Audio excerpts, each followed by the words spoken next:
എൻ്റെ പേര് റോഹൻ. എൻ്റെ പേര് ഷോണിക്സ് തൊഴിലാണ്. സാർ, ഞങ്ങൾ എസ് പി കോളേജിലെ MBA സ്റ്റുഡൻസ് ആണ്. അപ്പോൾ ഞങ്ങളുടെ ഒരു പ്രോഗ്രാം, അതായത് ഞങ്ങൾ കമ്പൽസറി ആയിട്ട് ചെയ്യേണ്ട ഒരു പ്രോഗ്രാമാണ് മീറ്റ് ദ ടൈക്കോൺ. അപ്പോൾ ഞങ്ങൾ സെലക്ട് ചെയ്ത സാറിനെയാണ്. Thank you so much sir, നിങ്ങൾക്കൊരു ഓപ്പർച്യൂണിറ്റി തന്നതിന്. അപ്പോൾ സാർ, ഞങ്ങൾക്കൊരു കുറച്ച് ക്വസ്റ്റ്യൻസ് ഉണ്ട്. ഞങ്ങളൊരു ഇൻട്രാക്ഷൻ സെക്ഷൻ ആയിട്ടാണ് ഉദ്ദേശിക്കുന്നത്. 1999 നമ്മുടെ ഷോറൂം തുടങ്ങിയത്. അപ്പോൾ സാറിന് ഈ ഒരു ഷോറൂം തുടങ്ങാൻ ഇൻസ്പയർ ആക്കിയത് എന്താണ്? ഞാൻ ആക്ച്വലി എൻ്റെ എഡ്യൂക്കേഷൻ കമ്പ്യൂട്ടർ സയൻസ് ആയിരുന്നു. കമ്പ്യൂട്ടർ സയൻസിൻ്റെ ഡിപ്ലോമ കോഴ്സാണ് ഞാൻ പഠിച്ചത്. അപ്പോൾ അതിനുശേഷം ഞാനൊരു പ്രൈവറ്റ് ഫേമിൽ കമ്പ്യൂട്ടർ അസംബിൾ ചെയ്ത് സെല് ചെയ്യുന്ന ഒരു ഫേമിൽ ജോലി കയറി. ഞാനൊരു 2 വർഷത്തോളം അവിടെ ഞാൻ ജോലി ചെയ്തു. സെയിൽസിലായിരുന്നു ഞാൻ ജോലി ചെയ്തിരുന്നത്. അപ്പോൾ ആ സമയത്ത് പേഴ്സണൽ കമ്പ്യൂട്ടറൊക്കെ ഇങ്ങനെ ഒരു 96-97 ആ കാലഘട്ടമാണ്. നിങ്ങളൊക്കെ ജനിച്ചിട്ടുണ്ടോന്നോ? ഓക്കെ. അപ്പോൾ നിങ്ങൾ ജനിക്കുന്നതിന് മുമ്പാണ്. അപ്പോൾ അന്ന് പേഴ്സണൽ കമ്പ്യൂട്ടറുകൾ അസംബിൾ ചെയ്ത് ഇങ്ങനെ കൊടുക്കുന്ന ആ ഒരു ബിസിനസ് ഒക്കെ തുടങ്ങുന്ന കാലഘട്ടം ഇന്ത്യയിൽ തന്നെ. ഇന്ത്യയിലൊക്കെ ആ ഒരു ആളുകൾ വീട്ടിലേക്ക് കമ്പ്യൂട്ടറൊക്കെ വാങ്ങുന്ന കാലഘട്ടം ആരംഭിക്കുന്ന ഒരു കാലഘട്ടമാണ്. അപ്പം ഞാൻ പഠിച്ച കോഴ്സിന്റെ ഒരു എക്സ്റ്റൻഷൻ എന്നുള്ള നിലയ്ക്കാണ് ഞാൻ അങ്ങനെ ഒരു ജോബ് തന്നെ ചൂസ് ചെയ്തത്. കാരണം കമ്പ്യൂട്ടർ സയൻസ് ആയിരുന്നത് കൊണ്ട് സ്വാഭാവികമായിട്ടും അതുമായി ബന്ധപ്പെട്ട ഒരു ജോബ് എന്നുള്ള നിലയ്ക്കാണ് ഞാനത് ചൂസ് ചെയ്തത്. അപ്പോൾ 2 വർഷം അങ്ങനെ കഴിഞ്ഞ സമയത്ത് പിന്നെ എനിക്ക് എൻ്റെ നാട്ടിലേക്ക് റീലൊക്കേറ്റ് ചെയ്യേണ്ട ഒരു പ്രത്യേക സാഹചര്യം വന്നു. എൻ്റെ മദറിന് ഒരു ഹോസ്പിറ്റലൈസേഷനുമായിട്ട് ഞാൻ ജോലി റിസൈൻ ചെയ്തു. അങ്ങനെ എൻ്റെ വീട്ടിലേക്ക്, തറവാട്ടിലേക്ക് തിരിച്ച് അങ്ങനെ അവിടെ ചെന്ന് നിൽക്കുന്ന സമയത്ത് ഇങ്ങനൊരു ചിന്ത വന്നത്. അപ്പോൾ ജോലിയിൽ നിന്ന് ഞാൻ ഇറങ്ങി ഇങ്ങനൊരു പേഴ്സണൽ ആവശ്യത്തിന് വേണ്ടി. അപ്പോൾ ഇനി എന്തുകൊണ്ട് സ്വന്തമായിട്ട്, കാരണം ഈ കമ്പ്യൂട്ടറിൻ്റെ ഒരു IT വിപ്ലവം ആ സമയത്ത് തുടങ്ങാൻ പോവുകയായിരുന്നു. നമുക്ക് ആ ഒരു മണമടിച്ചു, സ്മെല്ല് കിട്ടി. ഇതിന് റെവല്യൂഷൻ വരാൻ പോവാണ്, ഒരു ഡിജിറ്റൽ വിപ്ലവം വരികയാണ് എന്നുള്ളൊരു നമുക്കൊരു ഇൻഡ്യൂഷൻ വരുമല്ലോ നമ്മുടെ മനസ്സിൽ. അപ്പം അതിൻ്റെ അടിസ്ഥാനത്തിലാണ് ഞാൻ സ്വന്തമായിട്ട് ചെറിയ രീതിയിൽ നമുക്കും ഞാൻ അവിടെ നിന്ന് പഠിച്ചിരുന്നു എങ്ങനെയൊക്കെയാണ് ചെയ്യേണ്ടത്, എന്താണ് സ്പെയർ പാർട്സ് എന്തൊക്കെയാണ് ഇവിടെ നിന്ന് അവൈലബിൾ ആവുന്നത് ഞാൻ മനസ്സിലാക്കിയിരുന്നു. അങ്ങനെ ഒരു 50 സ്ക്വയർ ഫീറ്റിൽ ആണ് എൻ്റെ ജന്മനാട്ടിൽ കാഞ്ഞിരപ്പള്ളിയിൽ ഒരു ചെറിയ സ്ഥാപനം അങ്ങനെ തുടങ്ങിയത്. അപ്പോൾ അത് DTP സെന്റർ ആയിരുന്നു വാസ്തവത്തിൽ.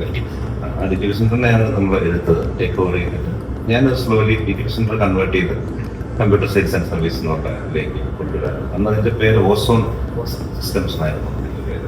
അപ്പം അങ്ങനെയാണ് തുടങ്ങിയത്. അപ്പോൾ ഒരു വ്യക്തിഗതമായ ഒരു ആവശ്യം വന്ന് ജോലി നിന്ന് മാറിയപ്പോൾ പിന്നീട് സ്വന്തമായിട്ട് ഒരു ജോലിക്ക് പകരമായിട്ട് സെൽഫ് എംപ്ലോയ്മെന്റ് നമ്മൾ പറയുന്നത് ഹാർഡ് കോർ ബിസിനസ് അല്ല, സെൽഫ് എംപ്ലോയ്മെന്റ് എന്നുള്ള ഒരു നിലയ്ക്കാണ് ഞാൻ വന്നിരിക്കുന്നത്. നമുക്കൊരു വരുമാനം മാസം ഒരു ജോലിക്ക് ഇപ്പോൾ എനിക്ക് അമ്മയെ നോക്കാനും പറ്റും, എനിക്ക് കാഞ്ചിപ്പുള്ളിലാണ് എൻ്റെ സ്വദേശം, പോയി വരാൻ പറ്റുന്ന രീതിയിൽ ഒരു വരുമാനം. അങ്ങനെ വളരെ ഒരു വലിയ പ്ലാനുകളോട് തുടങ്ങിയതല്ല, ഒരു താൽക്കാലികമായി തുടങ്ങിയ ഒരു സംഭവമാണ്.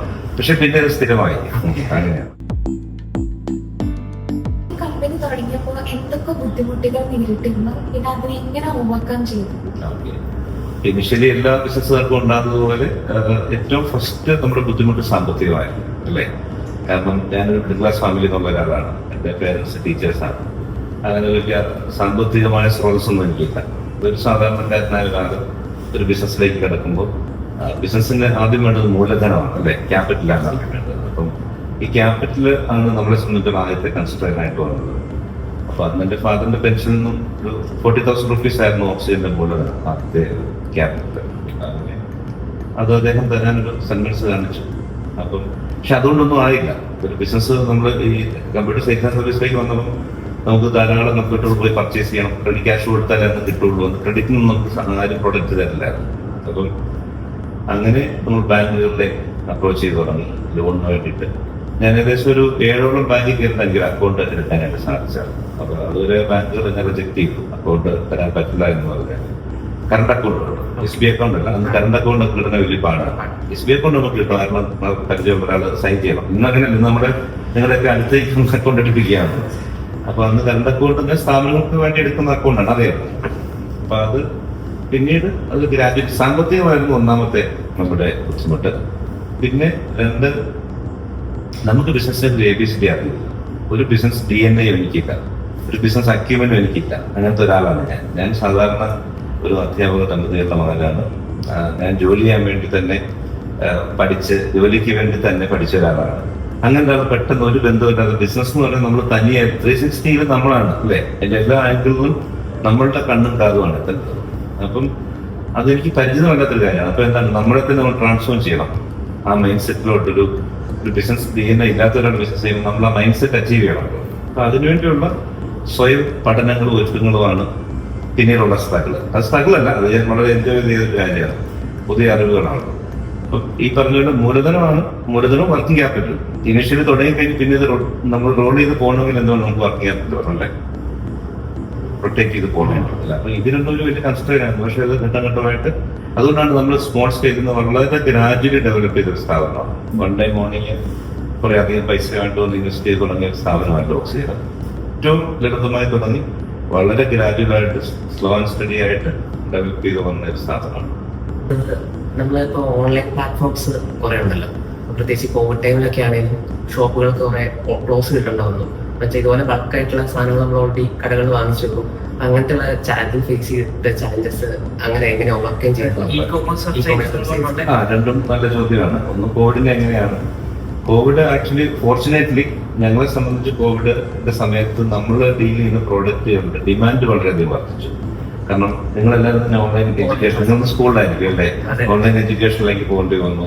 ജോലിക്കാരെല്ലാം വർക്ക് ഫ്രം ഹോമിലേക്ക് വന്നു. അപ്പോൾ ലാപ്ടോപ്പ് വേണ്ടി വന്നു. കുട്ടികൾക്ക് മൊബൈൽ ഫോണിലൂടെയാണ് കൂടുതൽ, വല്ല ടാബ്. അപ്പം ഇതിന്റെ ഡിമാൻഡ് 10 മടങ്ങ് വർദ്ധിച്ചു. ഇലക്ട്രോണിക് എസ്പെഷ്യലി മൊബൈൽസ് ആൻഡ് ലാപ്ടോപ്സിന്റെയും ടാബിന്റെയും. അപ്പൊ അതിന്റെ ഒരു മേജർ ഡീലർ എന്നുള്ള നിലയ്ക്ക് ഞങ്ങൾ അതിനെ, അപ്പൊ അവിടെ വിഷയമായിരുന്നത് ഇതിന്റെ മാനുഫാക്ചറിങ് ഷട്ട് ഡൗൺ ആയെന്നുള്ള. ചൈനയായിരുന്നുള്ള മേജർ ഡിപ്പെൻഡൻസി. ചൈനയിലാണ് കോവിഡിന്റെ ഉത്ഭവം, അറിയാമോ? അപ്പൊ ചൈനയിലെ മാനുഫാക്ചറിങ് വളരെ ഷട്ട് ഡൗൺ ആയി. ഇന്ത്യയിലേക്ക് വരുന്ന പ്രോഡക്ട്സ് ഭയങ്കര സ്കേഴ്സിറ്റി വന്നു. ഞങ്ങൾ അന്ന് അതിന് വളരെ എഫക്റ്റീവായിട്ട് ഇന്ത്യയിൽ ഒരു സ്റ്റോക്ക് വന്നാൽ അത് ലോറി വിട്ടിട്ടാണെങ്കിലും ഞങ്ങൾ ഡൽഹിയിൽ നിന്നാണെങ്കിലും ബോംബെ നിന്നാലും ഒരു ട്രക്കൊക്കെ എടുത്ത് ഡയറക്റ്റ്ലി കൊണ്ടുവരാനുള്ള ധൈര്യം കാണിച്ചു. അങ്ങനെ വന്നപ്പോൾ എന്ത് സംഭവിച്ചു, നമ്മുടെ സ്റ്റോക്സ് എല്ലാം അവൈലബിൾ ആയിരുന്നു, പല ആളുകൾക്ക് സ്റ്റോക്സ് ഒന്നും ഇല്ലായിരുന്നു. അപ്പൊ നമ്മൾ ആ ധൈര്യം ആൻസിപ്പേറ്റ് ചെയ്ത് കാണിച്ചു ഇതിന് ഡിമാൻഡ് ഉണ്ടാകും എന്നുള്ളതായിരിക്കും. സ്റ്റോക്സ് ഉള്ളതുകൊണ്ട് ഞങ്ങൾക്ക് അതിന്റെ പ്രീവിയസ് ഇയറിനൊക്കെ 60% ഗ്രോത്താണ് കോവിഡിന്റെ വർഷം ഞങ്ങളുടെ ടേൺ ഓവറിലുണ്ടായത്.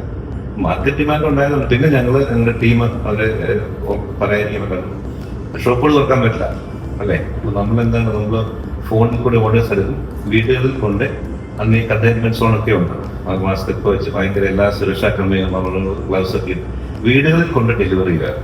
ഷോപ്പിൽ നമുക്ക് എടുക്കാൻ പറ്റില്ല. ഓർഡറുകൾ ധാരാളം പേര് രാവിലെ ഒരു ഫോണിൽ എടുക്കും. നമ്മൾ ഈവൻ ഒരു വിർച്വൽ സ്റ്റോർ ആ സമയം തുടങ്ങിയാണ്. നമുക്ക് വേണേൽ കണ്ട് സംസാരിക്കാവുന്ന രീതിയിൽ നമ്മുടെ ഇ കൊമേഴ്സ് പ്ലാറ്റ്ഫോമുമായിട്ട് കണക്ട് ചെയ്ത് വിർച്വൽ സ്റ്റോർ. പക്ഷേ അത് അത്ര എഫക്റ്റീവ് ആയില്ല. അത് ബേസിക്കലി സൂം ആയിരുന്നു അതിനകത്ത് കണക്ട് ചെയ്യുന്നത്. കാരണം ആളുകൾക്ക് എപ്പോഴും വന്ന് ക്യൂ വരുന്ന അതിനേക്കാൾ ഒരു ഫോണിൽ കൂടെ തന്നെ ആളുകൾക്ക് ഒന്ന് സ്പെക്കും മോഡൽ നമ്പറും പ്രൈസും അറിഞ്ഞാൽ മതിയായിരുന്നു. Touch and feel possible product. സ്വാഭാവികമായിട്ടും നമ്മൾ ആ സമയത്ത് വളരെ എഫക്റ്റീവായിട്ട് നമ്മുടെ ടീം വളരെ ശക്തമായി നമ്മളോട് നിന്നു. ഞങ്ങൾ ആ സമയത്ത് വാട്സാപ്പിൽ 1 മാസത്തെ സാലറി പോലും ഞങ്ങൾ കൊടുക്കാതിരിക്കേണ്ടി വന്നില്ല. പല സ്ഥാപനങ്ങളും 6 മാസത്തോളം സാലറി ഇല്ലാതെ പാർഷ്യൽ സാലറിയിലൊക്കെയാണ് വർക്കുന്നത്. നമുക്ക് ഈ വരുമാനം ഉണ്ടായതുകൊണ്ട് തന്നെ ഞങ്ങൾ ടീമിനെ നിലനിർത്താൻ കോവിഡിന്റെ സമയത്ത് ഒരാൾ പോലും നമ്മുടെ ഓർഗനൈസേഷൻ ഞങ്ങൾ പറഞ്ഞു വിടേണ്ടി വന്നിട്ടില്ല, ആരും പോയിട്ടില്ല. അങ്ങനെ ഒരു ഇതുണ്ടായി. പിന്നെ ഇ കൊമേഴ്സ് ആണല്ലോ അടുത്ത ചോദ്യം. ഇ കൊമേഴ്സിൽ നമ്മുടെ റിയലൈസേഷൻ മുന്നോട്ടൊരു ഓംനി ചാനൽ മോഡൽ മാത്രമായിരിക്കും നമ്മുടെ നാട്ടിൽ എഫക്റ്റീവ്ലി നിൽക്കുള്ളൂ. ഒരേ സമയം ഇ കൊമേഴ്സ് നമ്മുടെ ഫിസിക്കൽ സ്റ്റോർ ഉണ്ടാവും, അതേ സമയത്ത് തന്നെ നമ്മുടെ ഇ കൊമേഴ്സും ഒരേപോലെ ഇന്റഗ്രേറ്റ് ചെയ്ത് കൊണ്ടുപോകാൻ സാധിക്കുന്ന ഓംനി ചാനൽ ബിസിനസ് മോഡലാണ് ഇനി മുന്നോട്ടുണ്ടാവും. ഞങ്ങൾ ഓൾറെഡി ആ മോഡലിലാണ് ഇപ്പോൾ ഫംഗ്ഷൻ ചെയ്യുന്നത്. കോവിഡ് വന്നപ്പോൾ തന്നെ നമ്മൾ റിയലൈസ് ചെയ്തു. കോവിഡിന്റെ സമയത്ത് തന്നെ ഞങ്ങൾ ഇ കൊമേഴ്സ് പ്ലാറ്റ്ഫോം ഡെവലപ്പ് ചെയ്തു. അതിലൂടെ നമുക്ക് സെയിൽസ് ഉണ്ട്. ഞങ്ങളിപ്പോൾ അത് ഫുൾ ഈ വർഷം റീവാമ്പ് ചെയ്യാൻ പോവാണ്. കംപ്ലീറ്റ്ലി അതിന്റെ ബാക്ക് എൻഡും ഫ്രണ്ട് എൻഡും എല്ലാം കംപ്ലീറ്റ് റീവാമ്പ് ചെയ്ത് അതിലൊരു ഫുൾ കോൺസെൻട്രേഷൻ കൊടുക്കും. കസ്റ്റമർക്ക് 2 ഫെസിലിറ്റി ഒരേ സമയം കൊണ്ട് കൊടുക്കുക. ഒന്ന് ഇ കൊമേഴ്സ് വാങ്ങുന്നവർക്ക് അങ്ങനെ വാങ്ങാം, ഷോപ്പിൽ വന്ന് ടച്ച് ആൻഡ് ഫീൽ വേണ്ടവർക്ക് അങ്ങനെ വാങ്ങാം. അങ്ങനെ ഒരു ഒപ്പിച്ചാൽ മോഡലാണ് ഞങ്ങൾ ബദലായിട്ട് കാണുന്നത്. കാരണം മറ്റേ ഇ കൊമേഴ്സുമായിട്ട് ഞങ്ങൾക്ക് ഉണ്ടാകാവുന്ന ഡിഫറൻസ്, മറ്റേ ഇ കൊമേഴ്സിന് 2 പ്രശ്നങ്ങളുണ്ട്. ഇപ്പൊ ക്വിക്ക് കൊമേഴ്സ് വന്നു, പക്ഷെ ഇലക്ട്രോണിക്സിനെ സംബന്ധിച്ച് ഇപ്പോഴും ഇ കൊമേഴ്സ് തന്നെയാണ് ഇ കൊമേഴ്സിലൂടെയാണ് വാങ്ങുന്നത്. അതിലൊന്ന് ഡെലിവറിയുടെ ഒരു കൺസ്റ്റന്റ് ഡിലേ ഉണ്ട്. പലപ്പോഴും പല പ്രോഡക്റ്റും നമുക്കൊരു 3 days അല്ലെ 4 days നമുക്ക് ഒരു 1 hour ഡെലിവറി ചെയ്യാൻ പറ്റും. ഞങ്ങളുടെ സ്റ്റോർസ് ഉള്ള ലൊക്കേഷനിൽ നിന്ന് ആ സ്റ്റോറിൽ നിന്ന് തന്നെ പ്രൊഡക്റ്റ് എടുത്തുകൊണ്ട് കൊടുത്താൽ മതി. ഞങ്ങളുടെ അവിടുത്തെ സെയിൽസുകാർക്ക് ഒരു ഓർഡർ ഇ കൊമേഴ്സ് റിസീവ് ചെയ്താൽ വളരെ ഇൻസ്റ്റന്റ് ആയിട്ട് ഡെലിവറി കൊടുക്കാൻ പറ്റും. 2 ഞങ്ങൾക്ക് സർവീസ് സപ്പോർട്ട് കൊടുക്കാൻ പറ്റും. മറ്റേ ഇ കൊമേഴ്സിന് വാങ്ങിയ ഒരു കംപ്ലൈന്റ് വന്നിട്ട് എനിക്ക് ആമസോണിൽ വിളിക്കാൻ പറ്റില്ല, അല്ലെങ്കിൽ ഫ്ലിപ്കാർട്ടിൽ വിളിക്കാൻ പറ്റില്ല. നിങ്ങൾ തന്നെ അതിന്റെ വെബ്സൈറ്റിൽ കയറി അതിന്റെ ടോൾ ഫ്രീ നമ്പർ കണ്ടെത്തി അവരെ വിളിച്ച് അതിന്റെ സർവീസ് സെന്റർ ഐഡന്റിഫൈ ചെയ്ത് അവിടേക്ക് വണ്ടി ഓടിച്ച് പോയി അവിടെ പോയി നമ്മുടെ സ്റ്റോറിൽ ഡ്രോപ്പ് ചെയ്താൽ മതി. നമ്മളുടെ അടുത്ത പ്രോഡക്റ്റ് ആണ്. അപ്പോൾ ആ രണ്ട് അഡ്വാൻറ്റേജ് ട്രഡീഷണൽ ഇ കൊമേഴ്സിനെ അപേക്ഷിച്ച് ഞങ്ങളെക്കൂടെ റീജിയണൽ ഇ കൊമേഴ്സുകൾക്ക് കൊടുക്കാൻ പറ്റും, ഫിസിക്കൽ സ്റ്റോർ ഉള്ളതുകൊണ്ട്. 40-ലധികം ബ്രാഞ്ച് തന്നെ ഇപ്പോൾ ബോക്സിൽ. അപ്പോൾ ഓരോ ബ്രാഞ്ച് തുടങ്ങുന്നതിലും സാർ ഓരോ ലൊക്കേഷൻ ചൂസ് ചെയ്യുന്നതിൽ എന്തൊക്കെ കാര്യങ്ങളാണ് ശ്രദ്ധിക്കുന്നത്? ലൊക്കേഷൻ വളരെ ക്രിട്ടിക്കലായ ഒരു പ്രത്യേകിച്ച് റീറ്റെയിൽ നമ്മൾ മറ്റൊരു ഓഫീസാണ് അതിൻ്റെ ആവശ്യമില്ല. വേറൊരു മാനുഫാക്ചറിങ്ങോ അല്ലെങ്കിൽ ട്രേഡിങ്ങോ മറ്റു ട്രേഡിങ്ങോ ഹോൾസെയിൽ ഒന്നും അതിൻ്റെ ആവശ്യമില്ല. ഇതിനകത്ത് ലൊക്കേഷൻ ഒന്ന് ആളുകൾക്ക് ഹൈ വിസിബിലിറ്റി ഉള്ള ലൊക്കേഷൻ ആയിരിക്കണം. കാരണം ആളുകൾ യാത്ര ചെയ്യുമ്പോൾ തന്നെ നമ്മുടെ സ്റ്റോർ കാണണം, നന്നായി കാണണം. ഒന്ന്. രണ്ട്, നമ്മുടെ പാർക്കിംഗ് സ്പേസ്. ആളുകൾ ഇന്ന് 4 വീലർ വരുന്നവരാണ്, എല്ലാ ആളുകളും ഫാമിലി ആയിട്ട് വരുന്നവരാണ്. അപ്പം മെജോറിറ്റി ഓഫ് ആളുകളും ഞങ്ങളുടെ പ്രൊഡക്റ്റിനെ സംബന്ധിച്ച് ഒരു 4 വീലർ വരുന്നവരാണ്. അവർക്കൊരു പ്രോപ്പർ പാർക്കിംഗ് സ്പേസ് ഉള്ള വളരെ വിസിബിലിറ്റി ഉള്ള ലൊക്കേഷനിൽ തന്നെ സ്റ്റോറുകൾ ഐഡന്റിഫൈ ചെയ്യാൻ ശ്രമിക്കും. പിന്നെ പലതുണ്ട്, സ്റ്റോറിന്റെ ഡയമെൻഷൻ ഉണ്ട്. ഞങ്ങൾ ഫ്രണ്ടേജ് നോക്കും, എത്ര ഫീറ്റ് ഫ്രണ്ടേജ് ഉണ്ട്, ഇതൊക്കെ നോക്കും. നമുക്ക് ഡെപ്തിനേക്കാൾ ഞങ്ങൾ ആ ബ്രെഡ്ത്തും കൂടെ ഇല്ലെങ്കിൽ നമ്മൾ ആ സ്റ്റോർ എടുക്കത്തില്ല. ഇപ്പോൾ ഒരു 30 ഫീറ്റ് ആണെങ്കിൽ അതിന്റെ ഡെപ്ത് ഒരു 100 ഫീറ്റ് ആണെങ്കിലും ഞങ്ങളത് ചൂസ് ചെയ്യത്തില്ല, റെന്റ് കുറച്ച് കിട്ടിയാൽ. നമുക്ക് ഫ്രണ്ടേജ് ഞങ്ങൾ എപ്പോഴും റീറ്റെയിലില് ഇതെല്ലാം ഒരു വിസിബിലിറ്റിയാണ് അല്ലേ. ഫ്രണ്ടേജ് എത്ര ഫീറ്റ് ഉണ്ട്, അതിൽ എത്രത്തോളം ആ ഫ്രണ്ടേജ് തന്നെ ഒറ്റ സ്വിച്ചിൽ എത്ര കാർ വർക്ക് ചെയ്യാം, അതിന്റെ പുറകിൽ എത്ര കാർ വർക്ക് ചെയ്യാം, ഇതെല്ലാം ഒരു സ്റ്റോർ കാണുമ്പോൾ ഞങ്ങൾ എടുത്ത് നമ്മളൊരു ബിൽഡിംഗ് കാണുമ്പോൾ നമുക്കറിയാം ഇത് എത്ര ഫീറ്റാണ്. അല്ല, അളന്ന് നോക്കാതെ തന്നെ ഞങ്ങളുടെ ആളുകൾക്ക് അറിയാൻ പറ്റും. പിന്നെ അതുപോലെ തന്നെ അതിന്റെ എസ്തെറ്റിക്സ്, അതിന്റെ എക്സ്റ്റീരിയർ എങ്ങനെ ഒരുക്കണം, അതിന്റെ ഇന്റീരിയർ എങ്ങനെ ഒരുക്കണം, അതിലെന്ത് പുതിയതായിട്ടും ഇന്നോവേറ്റീവായിട്ട് ആശയങ്ങൾ കൊണ്ടുവരാൻ പറ്റും. ഒരു ആളുകളെ സംബന്ധിച്ചൊരു ഏറ്റവും മികച്ച അന്ന് വരെ കിട്ടാത്തൊരു ഷോപ്പിംഗ് എക്സ്പീരിയൻസ് ഞങ്ങൾ ചെല്ലുന്ന നാട്ടിൽ അവിടെ കൊടുക്കുക. അതാണ് നമ്മൾ ഇന്ത്യയിലൊന്നും ട്രൈ ചെയ്യുന്നത്. ഞങ്ങൾ മാനുഫാക്ചേഴ്സും അതിനകത്ത് നമ്മൾ സപ്പോർട്ട് ചെയ്യുന്നത്, അവരും അതിനകത്ത് വർക്ക് ചെയ്യാറുണ്ട്. 40-ലധികം ബ്രാഞ്ചസിലെ 2000-ലധികം എംപ്ലോയീസ് ഉണ്ട്. സർ എങ്ങനെയാണ് അവരെ മാനേജ് ചെയ്യുന്നത്? പിന്നെ അതേപോലെ അവരെ മോട്ടിവേറ്റ് ചെയ്തത് എങ്ങനെയായിരുന്നു?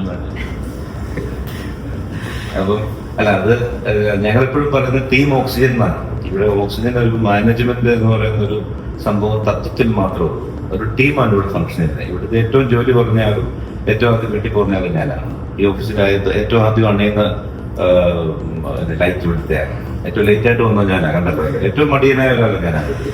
അപ്പം ഇവിടെ എല്ലാം ഒരു ടീമാണ് ഫംഗ്ഷൻ ചെയ്യുന്നത്. ആ ടീം ഓരോ ഡിപ്പാർട്ട്മെന്റിലും നമുക്ക് ഡിഫറെന്റ് ഡിപ്പാർട്ട്മെന്റ്സ് ഉണ്ടാവുമല്ലോ. റീറ്റെയിൽ പർച്ചേസിംഗ് ഡിപ്പാർട്ട്മെന്റ് ഉണ്ടാവും, സെയിൽസ് ഉണ്ടാവും, മാർക്കറ്റിംഗ് ഉണ്ടാവും, അക്കൗണ്ട്സ് തന്നെ പല ഡിവിഷൻസ് ഉണ്ടാവും, ഓഡിറ്റ് ഉണ്ടാവും. അങ്ങനെ പല ഡിപ്പാർട്ട്മെന്റ്സിനും അതിൻ്റെതായിട്ടുള്ള ടീം ലീഡേഴ്സ് ഉണ്ടാവും. അവരുടെ കീഴിൽ അവരുടെ ഒരു ഹൈറാർക്കി അനുസരിച്ചുള്ള ആളുകളുണ്ടാവും. അപ്പോൾ ഓവറോൾ ടീമിന് അഭിപ്രായങ്ങൾക്ക് നമ്മൾ വളരെയധികം പ്രയോറിറ്റി കൊടുക്കും. നമ്മുടെ അഭിപ്രായങ്ങൾ അങ്ങോട്ടേക്ക് അടിച്ചേൽപ്പിക്കുന്നത് ടീമിന്റെ ഫീഡ്ബാക്കുകൾ എടുത്തിട്ട് ടീമിന്റെ ഡിസ്കഷനോടുകൂടി ടീമിന്റെ ഓണർഷിപ്പോടുകൂടി ആണ് നമ്മൾ ഫംഗ്ഷൻ ചെയ്യുന്നത്. അതിൽ കളക്റ്റീവായിട്ട് ലീഡർഷിപ്പാണ് നമുക്കുള്ളത്, സിംഗിൾ ലീഡർഷിപ്പല്ല. ഇപ്പം ഞാൻ എന്ന് പറയുന്ന വ്യക്തി ഒരു ലീഡർ എന്നുള്ള നിലയ്ക്ക് കളക്റ്റീവ് ലീഡർഷിപ്പാണ്. അത് ഓരോ ഡിപ്പാർട്ട്മെന്റിന്റെയും തലവന്മാരാണ് അതിനെ സംബന്ധിച്ച കാര്യങ്ങൾ തീരുമാനിക്കുന്നത്. ഫുൾ ഫ്രീഡം നമ്മൾ അവർക്ക് അതിന് കൊടുക്കും. അതുപോലെ തന്നെ സ്വാഭാവികമായിട്ടും ഒരു കോയിന്റെ മറ്റേ വശം പോലെയാണ്. ഫ്രീഡത്തിന്റെ ഇപ്പുറത്തെ വശം എന്താ? ഒരു കോയിനാണ്. ഫുൾ ഫ്രീഡം ഉണ്ട്. ഇപ്പുറത്ത് എന്താ വേണ്ടത്? റെസ്പോൺസിബിലിറ്റി. അപ്പൊ ഒരേ സമയം ഫ്രീഡവും റെസ്പോൺസിബിലിറ്റിയും ഉള്ള ഒരു ലീഡർഷിപ്പ് ടീമാണ് ഞങ്ങളുടെ. അതുപോലെ അപ്പൊ സ്വാഭാവികമായിട്ട് ഇത് രണ്ടുമുണ്ടെങ്കിൽ എന്തൊരു ഓണർഷിപ്പ് വരും ഇല്ലേ. അപ്പം ഇവിടെ ഒത്തിരി സിഇഒമാരുണ്ട്, ഞാനതിൽ ഒരാൾ മാത്രമല്ല. മാർക്കറ്റിംഗ് സിഇഒ ഉണ്ട്, അക്കൗണ്ട്സിന് സിഇഒ ഉണ്ട്. ഒരു ബിസിനസ് എന്ന് പറയുമ്പോൾ എപ്പോഴും നമ്മൾ ഗ്രോത്തിലേക്കാണ് നോക്കുന്നത്. അപ്പം ഓക്സിജന്റെ ഒരു 5 ഇയർ കഴിഞ്ഞിട്ട് ഒരു പ്ലാനിനെ കുറിച്ചൊരു ഐഡിയ ഡെഫിനറ്റ്ലി ഞങ്ങളൊരു ഇപ്പൊ 2030 എന്ത് ടേൺ ഓവർ ചെയ്യണം, എത്രത്തോളം ബ്രാഞ്ചുകൾ ഞങ്ങൾക്ക് ഉണ്ടാകണം, ഏതൊക്കെ ലൊക്കേഷൻസിൽ പ്രസൻസ് ഉണ്ടാകണം, എത്ര എംപ്ലോയീസ് ഉണ്ടാകണം, ആ സമയത്ത് ഇതെല്ലാം വെൽ പ്ലാൻഡ് ആണ്. 2030 വരെയുള്ളൊക്കെ എഴുതി തയ്യാറാക്കി തന്നെ ഞങ്ങൾ സെറ്റ് ചെയ്ത് വെച്ചിട്ടുണ്ട്. അപ്പോൾ അതനുസരിച്ചിട്ടാണ് ഞങ്ങൾ എല്ലാ വർഷവും തന്നെ മുന്നോട്ടൊരു 4-5 വർഷത്തേക്കുള്ള പ്ലാൻ നമുക്കുണ്ട്. അപ്പോൾ അത് ഡെഫിനറ്റ്ലി ചോദിച്ചതുപോലെ നിങ്ങൾക്ക് നല്ല ബിസിനസ്സുകാരാകേണ്ട ആളുകളാണ്. അപ്പം സാധാരണ ബിസിനസ്സുകാർ 2 ടൈപ്പ് ഉണ്ടെന്നുള്ളൂ. രണ്ട് തരം മൈൻഡ് സെറ്റ് ഉണ്ട് ബിസിനസ്സുകാർക്ക്. ഒന്ന് ഒരു മെയിൻ്റനൻസ് മൈൻഡ് സെറ്റ് ഉള്ള ആളുകളുണ്ട്. അവരെ സംബന്ധിച്ച് അവരുടെ ബിസിനസ് നന്നായിട്ട് കൊണ്ടുനടക്കുക, ആ പ്രോഫിറ്റ് നിലനിർത്തുക, വേറെ ബുദ്ധിമുട്ടുകൾ ഉണ്ടാതിരിക്കുക, കൂടുതൽ കടമൊക്കെ വരുത്താതിരിക്കുക, ഉള്ളതുകൊണ്ട് സേഫായിട്ട് പോവുക എന്ന് കരുതുന്ന ഒരു മെയിൻ്റനൻസ് മൈൻഡ് സെറ്റ് ഉള്ള ധാരാളം ബിസിനസ്സുകാർ നമ്മുടെ നാട്ടിൽ പുറത്തുള്ള നമ്മൾ നടത്തുന്ന പ്രൊഫഷണൽ സ്റ്റോർ നടത്തുന്ന ആളുകൾ അല്ലെങ്കിൽ അവർക്ക് മെയിൻ്റനൻസ് മൈൻഡ് സെറ്റ്. അതുകൊണ്ടാണ് അവർ ആ ഒരു സ്റ്റോറിൽ വളരെ ഹാപ്പി ആയിട്ട് വളരെ കണ്ടന്റ് ആയിട്ട് അവർ തൃപ്തരാണ്. എൻ്റെ അടുത്ത് അവർ ഹാപ്പി ആയിട്ട് വീട്ടിൽ പോകുന്നുണ്ട്. അവർ ചെയ്യുന്ന തെറ്റല്ല, അതൊരു മൈൻഡ് സെറ്റാണ്. രണ്ടാമത്തെ mind set growth mind set ഉള്ള ആളുകളാണ്. ഞങ്ങളൊക്കെ ആ കാറ്റഗറി പെടുന്ന ആളുകൾ. ഞങ്ങൾക്ക് ഇതിലൊന്നും തൃപ്തിയില്ല. ഇപ്പൊ ഈ ചെയ്യുന്ന ഒന്നും ആയിട്ടൊന്നാണ് എല്ലാ ദിവസവും ഞങ്ങൾ സ്വയം ഞങ്ങളോട് പറഞ്ഞുകൊണ്ടിരിക്കുന്നത്.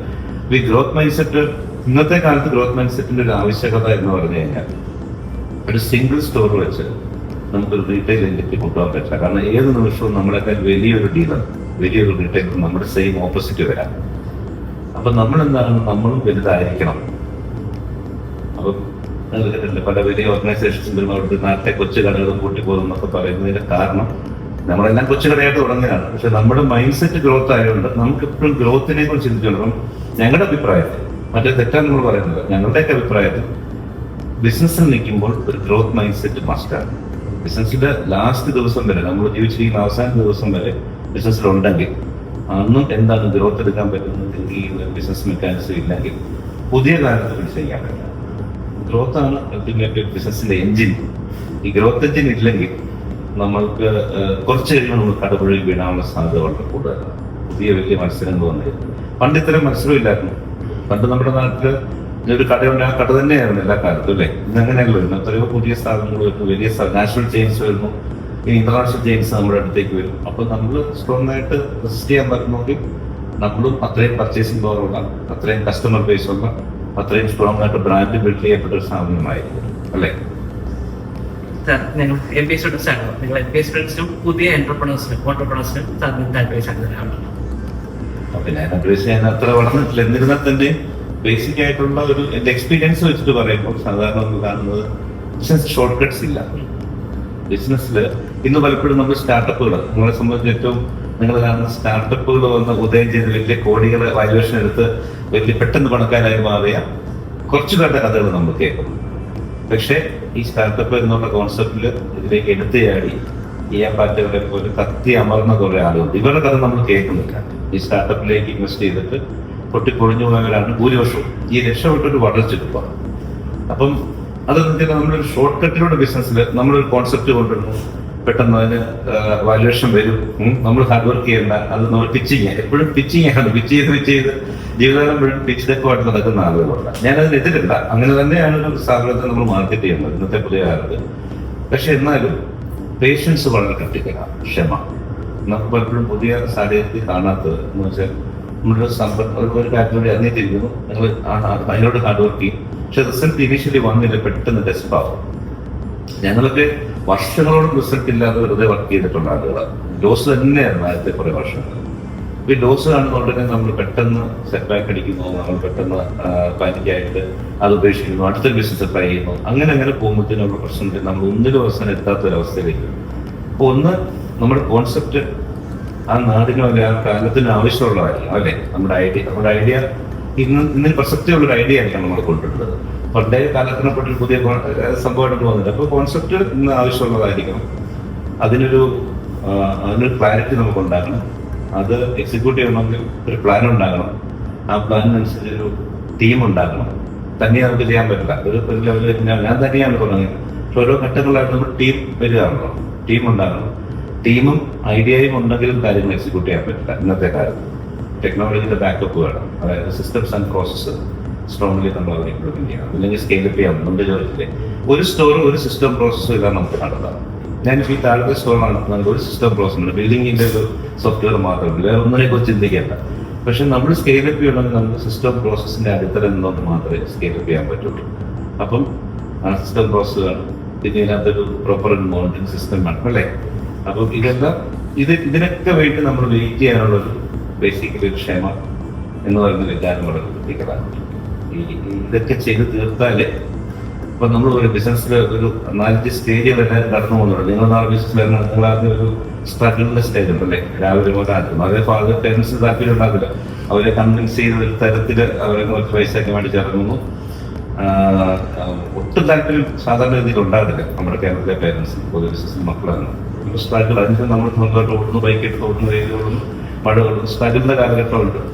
പിന്നെ നമ്മൾ കുറച്ച് കഴിയുമ്പോൾ നമ്മൾ കുറച്ചുകൂടി ഒന്ന് സ്വന്തം കാലിലൊക്കെ നിൽക്കാൻ, സ്വന്തം കാലിൽ ഈ ചെലവും വരവും ഒക്കെ ഏകദേശം ഒരുമിച്ച് കൂട്ടിമുട്ടുന്ന ഒരു സ്റ്റേജുണ്ട് അല്ലേ. അതൊരു സർവൈവലിന്റെ ഒരു കാലഘട്ടമാണ്.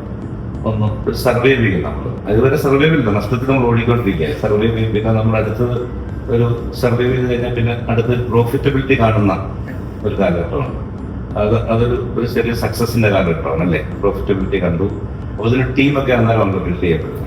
പിന്നെ നമ്മൾ സ്കെയിൽ എന്താ പറഞ്ഞാൽ അങ്ങനെ ഈ എസ്സുകളെല്ലാം കൂടെ ചെയ്യുമ്പോഴാണ് നമുക്കൊരു സ്കെയിലപ്പ് ചെയ്ത് കഴിയുമ്പോൾ സ്കെയിൽ ചെയ്യപ്പെട്ട ഒരു ബിസിനസ്സിൽ ഓണറിന് പ്രസക്തി ഉണ്ടാകും.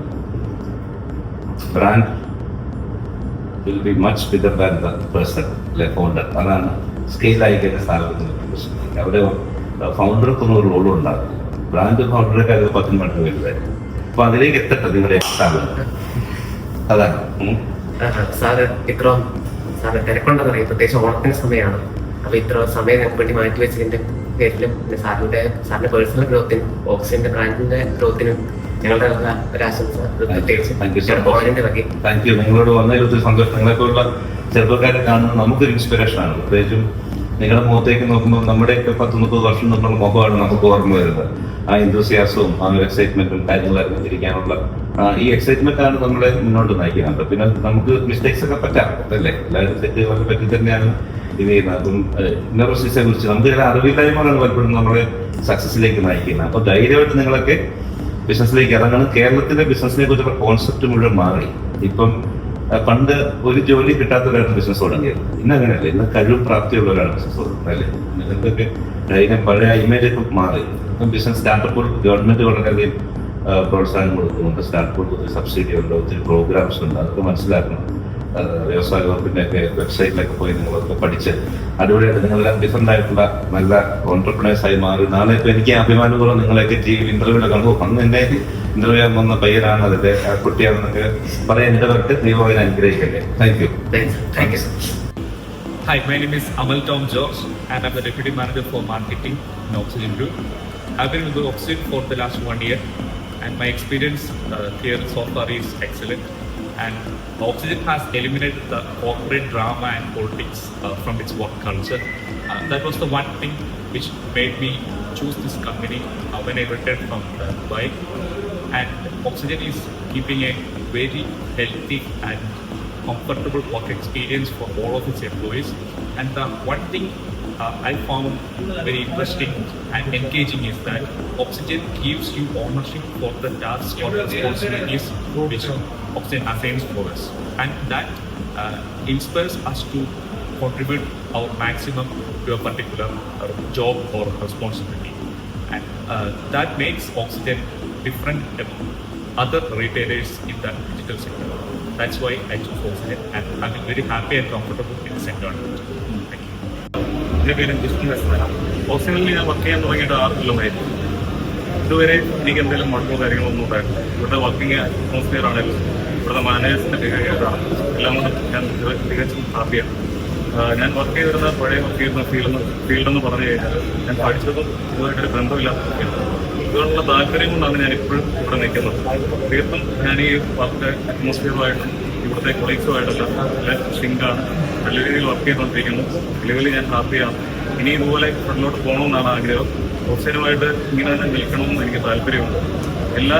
എല്ലാ സ്റ്റാഫുകളും എല്ലാ കസ്റ്റമേഴ്സും നമുക്ക് തികച്ചും പ്രിയപ്പെട്ടതാണ്.